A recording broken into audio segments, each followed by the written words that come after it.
X-ray হয়, আমাকে কেবিনে শিফট করা হয়, ওখানে আমার বাড়ির লোক। আমার না গলাও খুব ব্যথা হয়েছে, বোধহয় ওই কিছু গলায় দেওয়া টেওয়া থাকে না, পাইপ টাইপ কিছু দেওয়া ছিল, জলও খেতে দিচ্ছে না। তো আমি না মাঝে মাঝে মাস্কটা একটু খুলে কিছু বলার চেষ্টা করছি, আবার ধরুন আমার বাড়ির লোক বা নার্স বা আমার দিদি বলছে না না এখন খুলে যাবে না, ডাক্তার পরে থাকতে বলেছে, আবার মাস্কটা আমার চাপিয়ে দিচ্ছে।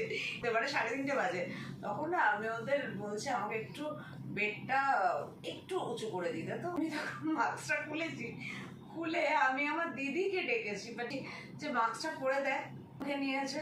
আমি বলছি কোনো অক্সিজেন আছে? কোনো অক্সিজেন আসছে না। আমি প্রচুর অক্সিজেন ইনটেক করছি, কিন্তু এক ফোঁটা অক্সিজেন ওখানে আসছিল না। তখন ডাক্তার বলেছে অক্সিজেন স্যাচুরেট করছে, আর আমি অক্সিজেন পাচ্ছি না 4 ঘন্টা ধরে। শুধু ওই 2-3টে হোল না থাকলে আমি আর থাকতাম না। যাই হোক, এই জন্যে আমি পেয়ারলেসকে কেয়ারলেস হসপিটাল